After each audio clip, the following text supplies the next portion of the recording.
Ayan mga idol. Good morning. Good morning mga idol.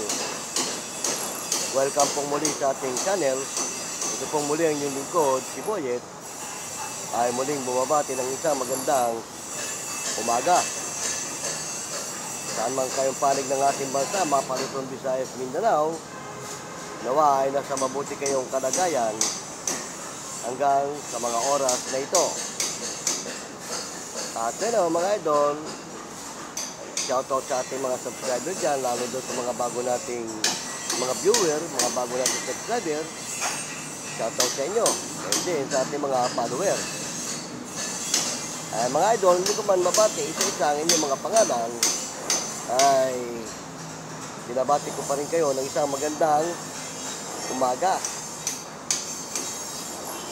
Kung matatandaan nyo mga idol, noong nakaraang araw na nagkaroon tayo ng video ganito, tinalakay natin yung tungkol sa katarungang pambarangay o yung tinatawag na barangay justice system. At nabanggit ko na rin sa inyo sa mga una kong video na ang ating content ay halo-halo. Oo, kaya lang naman tayo napasabak sa napapanahong issue tungkol kay Ginoong Epifanio Labrador dahil nga viral yung kanyang naging issue. At yan ang laging laman ng social media. Kaya naman, pati tayo ay nakisimpatya na rin sa kanila, sa mga kapwa natin mga vlogger, na ang tinitira ay ang tungkol kay Ginoong Epifanio Labrador. Pero nabanggit ko rin sa inyo mga idol doon sa mga una kong video na tumitira din tayo ng pagbablog tungkol sa ating mga idol na nasa larangan ng ghost exploration, mga ghost hunting. Dangan nga lang hindi yata ito napapanood ng iba nating mga idol. Kaya nga, merong nagtanong sa akin na bakit daw ang Iglesia ni Cristo ay hindi naniniwala sa yung kaluluwang nagbabalik o yung mga multo na nagbabalik upang ipaalam doon sa kanilang yumao yung gusto nilang ipaalam. Magandang tanong na yan sa atin, idol, nung ating isa nating viewer. Marahil hindi niya napanood o napakinggan yung una kong video tungkol dyan. Kaya hindi may iwasang muli natin talakayin yung mga bagay na yan. Kaya doon sa nagtatanong kung mapapanood mo ang video ito, sasagutin natin ang yung tanong. Ang tanong niya ganito, bakit daw ang Iglesia ni Cristo ay hindi naniniwala sa mga kaluluwang ligaw o yung mga kaluluwang nagbabalik o yung patay na muling nagbabalik dahil nga namatay siya na meron siyang gustong pahiwatig kaya siya muling nagbabalik. Pero mga idol, ang sagot ko dyan simple lang din at nakabase rin ito sa banal na kasulatan.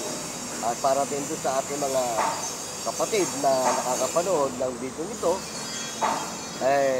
i-correct nyo ako mga kapatid kung mali yung aking sinabi.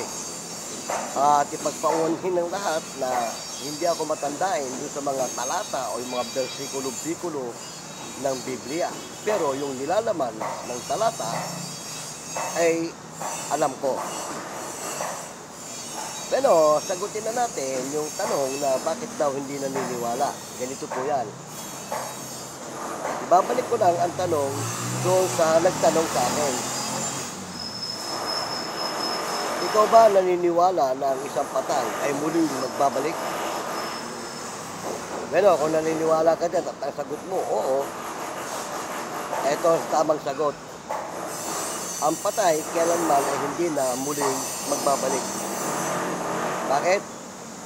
Sabi sa Biblia, nalalaman ng mga buhay na sila ay mamamatay. Tama o mali? Tama, di ba? Mamamatay. Lahat tayo patungo sa kamatayan. Ngayon, bakit hindi na muli magbabalik? Sapagkat sabi sa Biblia, wala na silang alam sa silong ng araw na ginagalawan ng mga buhay. Ang tanong, magbabalik pa ba yung walang alam na sa silong ng araw na ginagalawan ng mga buhay? O, diba? Yun. Kaya, hindi ko naniniwalaan ng mga Iglesia ni Cristo yung patay ay muli nagbabalik. Eh, sagot naman niya bakit ka may mga nagbubulto? May mga kaluluwa na nagpapakita. Nabanggit ko na rin yan, mga idol, dun sa una kong video, na yung multo, hindi yan yung tunay na namatay. Inaanyuhan lang ng masamang espiritu sa pamamagitan ng diablo yung imahe ng namatay para mapapaniwala ang sinumang kamag-anak o kakilala nitong namatay na siya'y muling nagbabalik. Diba tama? Inaanyuhan lang, idol, ng mga masamang espiritu yung imahe nung namatay sa pamamagitan naman ng diablo. O bakit? Pag namatay ba ang tao,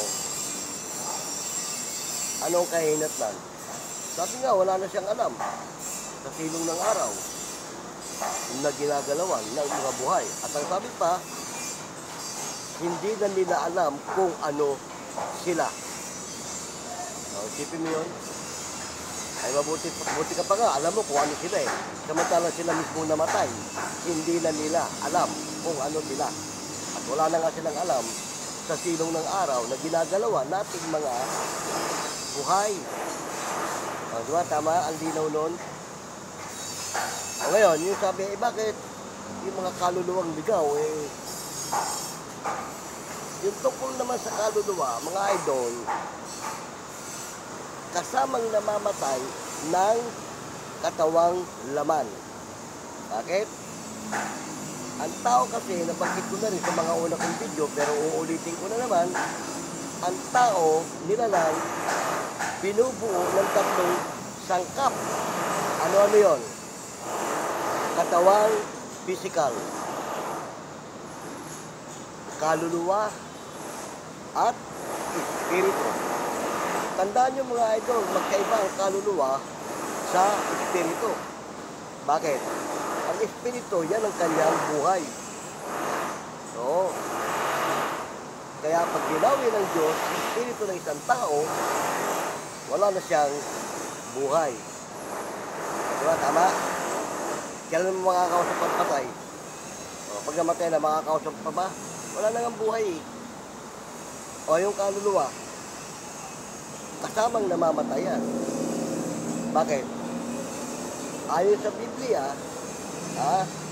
ang kaluluwa isinangkap sa katawan ng tao para magkaroon siya ng puso't damdamin, kaisipan, pakiramdam, at iba pa na dapat maging sangkap ng tao. Karoon siya ng sapat na unawa, makapagsalita. Yan ang trabaho ng kaluluwa na isinangkap ng Diyos sa katawan. Dito na wala. Physical na katawan sa kay kaluluwa. Ngayon, si kaluluwa nga siya, wala naman siyang buhay. Makakapagsalita pa ba yun?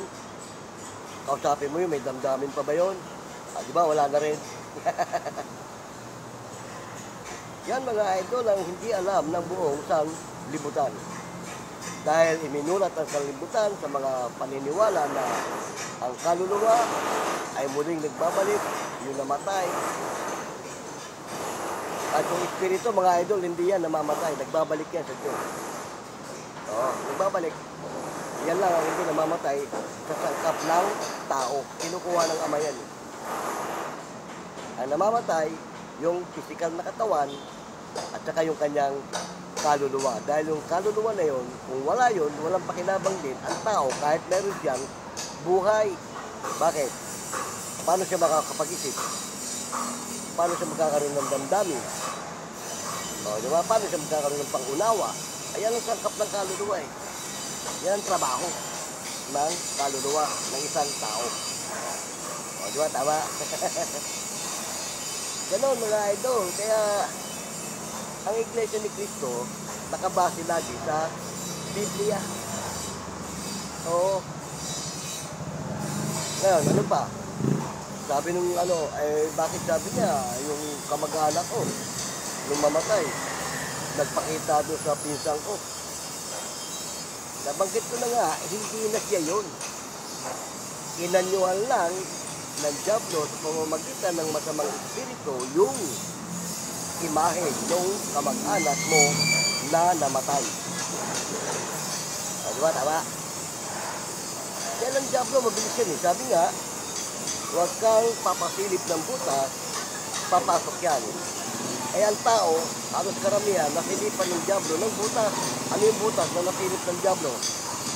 Yung paniniwala na pag ang tao ay namatay, muling nagbabalik. Sabi ng Diablo, oy, naniniwala ito na yung patay, muling magbabalik. Alam niyo ba mga idol, ang Diablo mabilis? Sabi nga, huwag kang papasilip ng butas. Papasok yan. Doon pumasok yun. Yung paniniwalang ang patay, muling nagbabalik. Ito, may kukwento ko sa inyo. May kwento ko na rin ko sa mga nakaraan dito. Yung patay o yung multo na sinasabi niyo, huwag mong kakatakutan yan. Hindi yan makagagawa ng masama at mabuti. Nakalagay rin sa Biblia yan. Ang isang patay, hindi na makagagawa ng masama at hindi makagagawa ng mabuti. Ngayon, bakit nakagagawa ng masama yung isang namatay? Dahil hindi na nga siya yun. Lalang na ng masamang espiritu yun sa pamamagitan ng Diablo. O, diba? Ito, may kukwento ko. May kwento ko na yan eh. Nandun pa kami sa lugar ng Taguig. Yung misis ko pang umaga trabaho. Alas 4 gising na ako. Ako nagluluto ng kanyang babaunin. Dahil siyempre, bilang taong bahay ako, nagkataon wala akong trabaho noon. Natural, asikasuhin ko ang asawa ko. Dahil siya nagtatrabaho. Gigisingin ko na lang yung kakain, maliligo at papasok. So, alas 4 pa, gising na ako. Dahil doon naman, maraming bukas na tindahan pag ganung oras na dahil maraming mga nakatira doon na namamasukan. Maraming pabrika doon eh. Oo, at ito na nga yung misis ko na namamasukan sa isang pabrika. Nung pagbukas ko ng pintuan namin para lumabas kasi yung amin looban eh. Lalabas ka sa loob, papuntang kalsada, nandun yung mga tindahan. Pagbukas ko ng pinto namin, paglabas ko ng ganyan, nasa lubong ko yung isang magandang babae. Pero malamlam ang kanyang mukha. Nakasakto siya ng bulaklakin. Nakalugay ang buhok. Dinati ko pa. At sabi ko, oh, ang aga mo saan ka galing? At parang malungkot ka. So, nung magpanapat kami ganyan, lumagpas siya. Lumagpas sa akin. Hindi kumibo eh. Hindi kumagot eh. Nilingon ko. Nung lingunin ko, doon ko nalaman. Hindi siya tunay na nilalang o tao.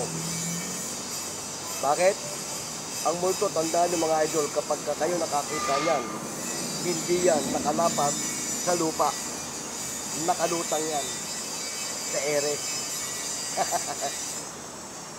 Doon ko nalaman. Dahil bago nangyari yan, may mga nagkukwento na sa akin doon. Dahil nga, alam nyo na, lumalabas ako ng mga ganong oras, daling araw, may mga nagkukwento na yan na may gumagala daw dyan sa lugar nila na multo, white lady daw. Oh. Kaya nung masalubong ko yun at nung maano ko na hindi siya talaga tao, doon na pumasok sa isip ko. Ito na yung kinukwento na gumagala ditong multo o white lady. Pero hindi siya white lady mga idol. Nakagastir siya ng bulaklakin. Ganoon mga idol, kaya ang multo, huwag mo katakutan. Hindi ka magagalaw mo. Hindi ka kikibuya kahit kausapin mo. Pero ang mga elemento, tandaan nyo, pag ang salubong mo, sasagupa mo elemento. pwede mo makausap. At pwede kang saktan. Makagagawa ng masama't mabuti yan eh, yung elemento. Dahil nila lang yan. Ibang elemento, ibang multo. O, tandaan niyo yan, mga idol. Ayun, kaya nasabi ko nga, na totoo yung nakalagay sa Biblia, na hindi makagagawa ng mabuti at hindi makagagawa ng masama ang isang namatay na. Bakit? Imahin na lang niya yun eh, na inanyuhan ng diablo sa pamamagitan ng masamang espiritu. Yan mga idol. Kaya yung tanong na bakit hindi kami naniniwala sa ano, dahil nga yun ang nakalagay sa Biblia na dapat mong paniwalaan. O meron pa isang pangyayari dito na sa amin, ilalim ng flyover. Nasa Bantay Bayan ako noon. Mag-aalauna ng madaling araw, nagro-rubing kami. Doon sa may poste ng flyover, may nakatayong babae. Hindi naman kulay puti ang suot nila, pero nababalita na yon na may white lady daw na lumilitaw dyan. Pero hindi siya white lady, ang suot niya parang kulay orange na mahaba. Yung buhok niya hanggang dito rin sa may balikat, nagpagbalikat eh. Naka-side view siya. Oh. Pag ikot namin doon sa may ilalim, may slot U-turn doon eh. Doon siya nakatayo sa may poste. Yung pinsan ko, timing naman na ihahatid ko na siya pauwi. Dalawa lang kami magkasama doon sa service namin. Inikot ko ng ganun yung service namin at sinarada ko, sabi ko, kausapin natin. Baka, akala ko kasi ng primero, tunay na tao din. Kaya bababain ko sana, bala kong isakay. Ihatid ko saan. Kasi nasalarangan tayo ng servisyo publiko eh. O, baka nag-aabang ng sasakyan o ano, walang masakyan, eh pwedeng magkusang loob na ihatid. Natakot yung pisa ko, sabi niya, yes. Hindi yata sabi ng tao yan. Yan yata yung sinasabi nilang white lady. Ang tingin ng pinsang ko, white lady yan, suot puti. Puti ang suot niya, pero ang tingin ko naman, hindi puti. Nagkaisa lang kami ng paningin sa buhok. Yung buhok niya, blondie. O, blondie yung buhok.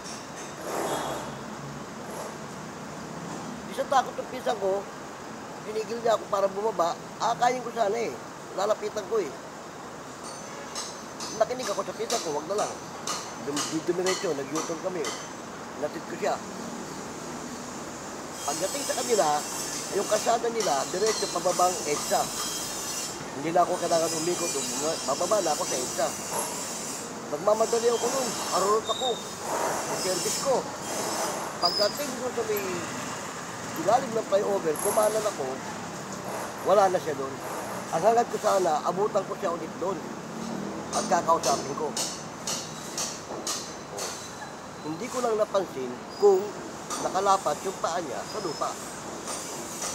O dahil may bangkete. Yun mga idol, kaya ang multo, hindi mo dapat katakutan. Hindi nga yun makagagawa ng masama't mabuti. Hindi, kausapin mo nga yun, parang tuod. Hindi magsasalita eh. Pero yung elemento, dyan ang pag-ingatan nyo. Dahil mga taga-sandibutan, na naniniwala sa kung ano-anong milagro o ano, ang ingatan nyo yung mga elemento, wag yung multo. So, kasi ang elemento, may kapasidad na manakit. Dahil yan, may likhang katawan yan eh. Oo, engkanto yan. Bahagi ng mga engkanto yung elemento. At pag yan ang nagpakita sa iyo, may peligro ka. Yun. O sana, doon sa nagtanong sa akin tungkol sa ganung bagay, eh nasagot ko na kung bakit hindi kami naniniwala sa mga multo o yung mga patay na nagbabalik. Dahil nga, nakalagay sa Biblia yan eh. At yan, pag pinaniwalaan mo ng gusto, kalaban mo ang Diyos.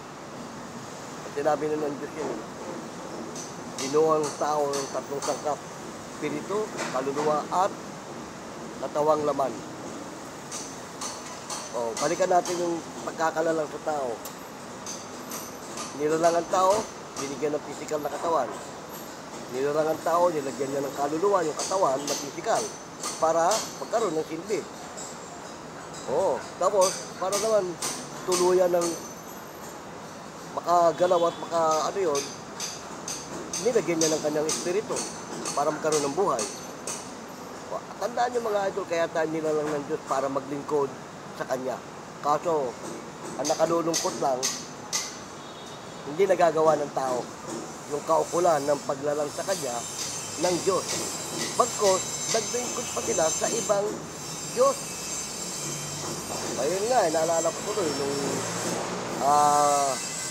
yung sinabi ni babalik tuloy tayo kay Epifanio Labrador. Dahil sabi ni Epifanio Labrador, bakit daw nung murahin ni Duterte ang Diyos, hindi nag-react ang iglesia ni Cristo? Alam niyo mga idol, kasi tama yung sinabi ng isa nating kapwa-vlogger na ang minura ng dating Pangulong Duterte ay Diyos ninyo. Bakit? Sino ba ang Diyos ng sanlibutan? Di ba si Kristo? Marami ang kumikilala kay Kristo na siya ang Diyos. Oh. Kaya ano sabi ng vlogger? Ang minura ni Duterte, yung Diyos nyo. Hindi naman yung Diyos ng iglesia ni Kristo. Kaya ang Diyos ng iglesia ni Kristo, sinabi ng ating Panginoon sa Kristo kung sino ang tunay na Diyos. Sabi niya, Ama, ikaw ang makilala nila na iisang Diyos na tunay. Pinakilala ng ating Panginoon sa Kristo kung sino ang Diyos, ang Ama eh. Kaya yung kumikilala sa ating Panginoon sa Kristo na Diyos, yun ang sabi ng vlogger. Diyos ninyo, minura ni Duterte. Hindi ang Diyos ng iglesia ni Kristo. O, di ba? Tama? Ba't kaya naman magre-react ang iglesia ni Kristo? O. At kung sakali yung tunay na Diyos ang minura niya, hindi rin pwede mag-react ang buong iglesia. Bakit? Diyos yun eh. Ang Diyos ang magpaparusa sa Kanya. At ang Diyos ang magbibigay ng tamang kasagutan doon sa ginawa niya. O, di ba? Eh, ang minura kasi ni Ginoong Epifanio Labrador eh, taga-pamahala ng iglesia, tao rin eh. Na taga-pamahala ng buong iglesia. Siyempre, masakit yung damdamin ng mga kapatiran. Tapos sasabihin niya, bakit hindi raw kami nagdamdam nung murahin yung Diyos. Minura ni Duterte yun, di ba? Maraming nakaano nun eh. Oh. Kaya, ang tanong, Diyos ba talaga, minura niya? Eh, hindi. Ang ating Panginoon si Kristo eh. Ay, sabi naman ng iba, boy, kahit ba Panginoon si Kristo yun, ba't di kayo nag-react? Kung talagang kinikilala nyo ang ating Panginoon si Kristo, may kapangyarihan yung mga yon. Alam nun kung ano nararapat doon sa tao na lumapastangan sa Kanya. Ay, ang tagapamahalang pagkalahatan, wala naman siya kapangyarihan para parusahan yung tao, para bigyan ng kung anumang nararapat na parusa. Oh. Wala siyang kapangyarihan eh. Kasangkapan lang siya ng Diyos para ihayag yung mga salita o yung nakalagay sa banal na kasulatan. Eh, minura niya ang ating Panginoon sa Kristo, may kapangyarihan yun. Anytime, kung gusto siyang mamatay doon sa oras na yun, patay siya doon. Pero anong ginawa ng Panginoon sa Kristo? Nagparaya. Di ba? Pinabayaan siya. Bakit? Meron nga ang Ama eh, na dapat magparusa doon eh. Darating yon.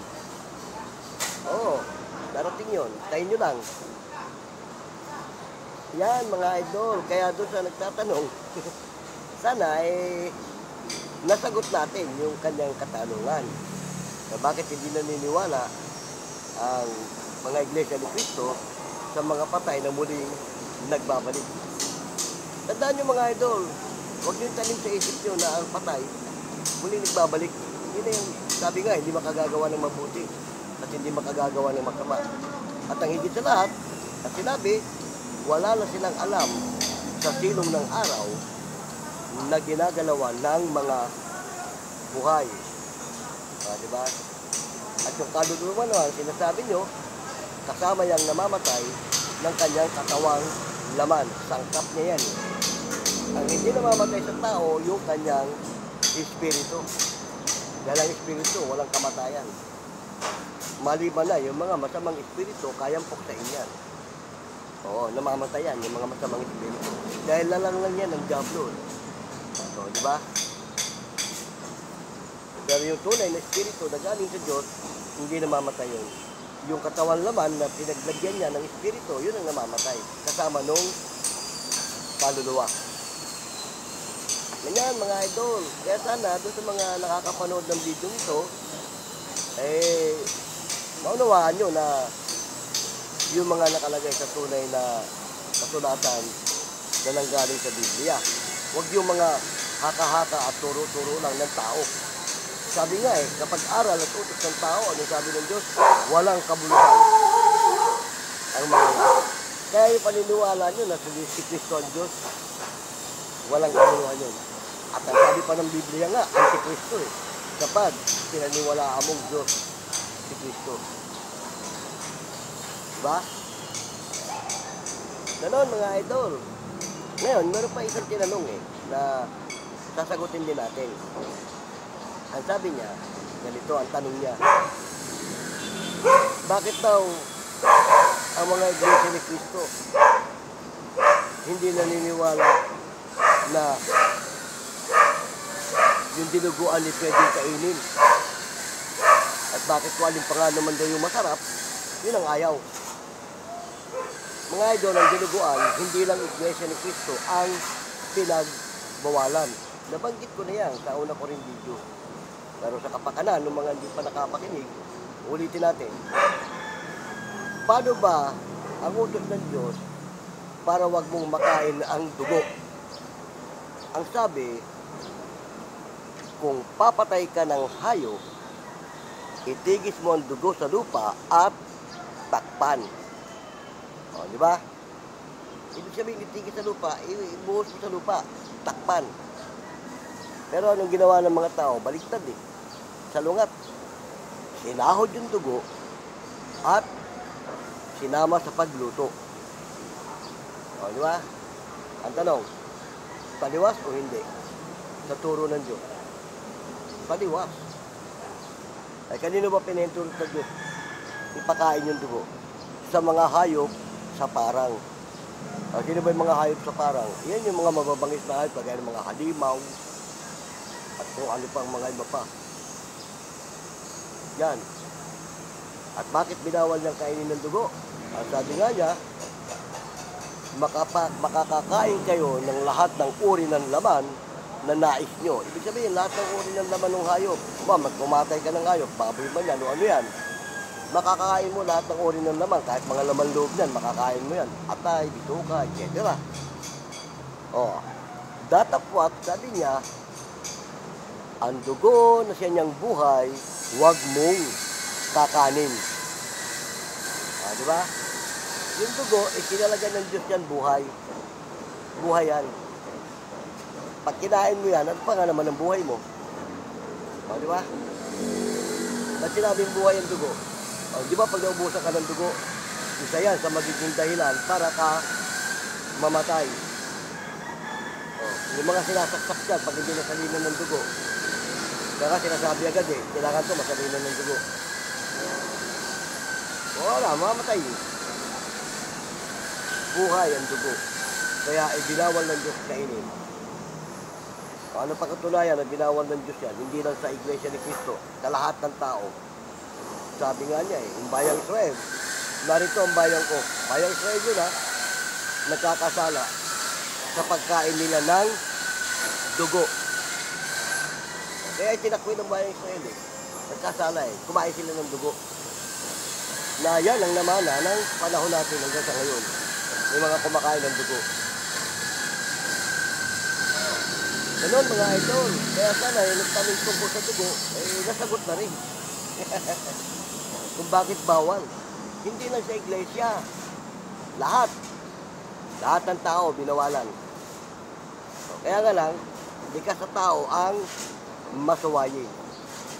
Diba? Sabi nga sa Biblia, may mga anak sa pagsunod at may mga anak sa pagsuway. Sino yun? Yun na nga, yung mga kumakain ng dugo. Mga anak sa pagsuway. Diba? At yung mga naniniwala doon sa mga patay na nagbabalik. Hindi sa lahat yung naniniwalang si Kristo ang Diyos. Yan yung mga anak sa pagsuway. Ganon. Yan mga idol, napagkukwentuhan lang naman natin dahil nga, sabi ko nga sa inyo, yung content natin halo-halo. Kaya pasamantala natin munang iwanan yung kay Ginoong Epifanio Labrador. Tumapik muna tayo ng mga ibang topic. Oo. Dahil as of now, kako, wala pa rin naman akong info tungkol sa kanya at kung nasaan siya. At meron ako ibang mga inaasikaso sa panahon natin ngayon. Kaya medyo hindi mo na ako nanonood ng mga ibang vlog tungkol kay Labrador. Eh, minasikaso kami sa barangay. Kagaya nung nabanggit ko nung nakaraan na meron kaming hearing. Di ba? Ito, isasaglit ko lang sa inyo. Yung nakaraang hearing nung kasama namin, hindi ako naka-duty nun eh. Yung tao na hiniring na yon, nag-react nung ang lupon na humawak sa kanyang kaso para sa tingin niya kaya niya. Unang-una, babae. Babae yung lupon na naka-duty.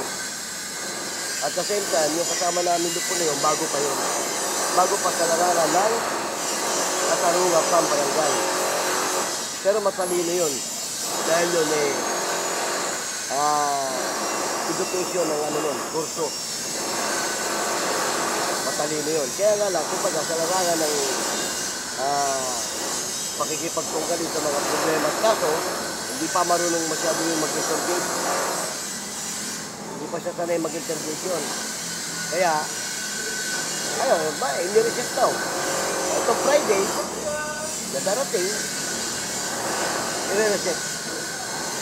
At maganda sana kung mahahawak nun, yung kagaya ko, na marunong mag-intervene sa pangyayari. Eh, sabi ko nga doon sa pagka gano'n na at hindi naman daw umaatin yung respondent, ang umaatin lang yung tatay. At dahil ko lang doon sa tatay, hindi ka entitled sa case at hindi ikaw dapat haharap sa kaso ng anak mo. Tandaan niyo mga idol, halimbawa ikaw, kapamilya mo yung nasasaktan o kinakasuhan. Kahit sa barangay lang yan, you are not allowed to enter kung hindi ka entitled doon sa kaso. Di ba? Tama? Oh. Kaya yung tatay na yun na siya laging umaapil doon sa kaso ng anak niya, pwede yung kasuhan ng interfering pakikialam. Oh. Eh sabi ko doon sa kasama kong lupon, pagka ganun, kasuhan na rin yan. Kasuhan na ng interfering yan. Hindi naman umatin yun. Isama na sa kaso yun para dalawa silang makulong. Di ba? Bakit siya doon sa kaso, hindi naman siyang nasasaktan o hindi naman siyang nirereklamo. Kumbaga, kinakampihan niya, kinukonsinti niya yung kanyang anak. Dalawa magiging kaso nun, pagkukonsinti, pagkasakit, at saka yung interfering pakikialam. Yan mga idol.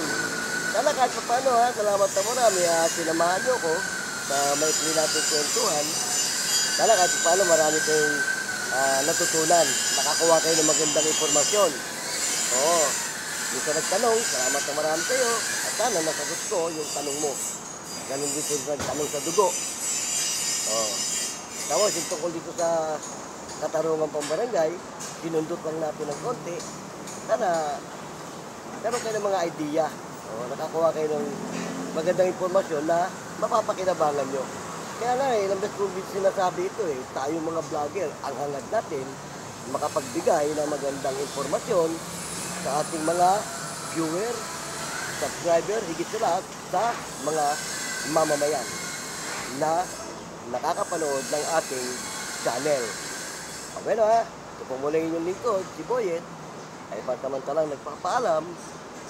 Kung may mga katanungan kayo, huwag niyong kalimutang ilagay dyan sa comment section. At kung meron kayong mga comment para sa mga susunod nating video, matalakay natin. Di ba? Tama? Okay na. Ito po muna inyong lingkod, Samantala nagpapaalam. Pero huwag niyo kalimutan mag-subscribe at pinindot ang ating bell button para lagi kayong updated sa ating mga video. Hanggang sa muli. Paalam!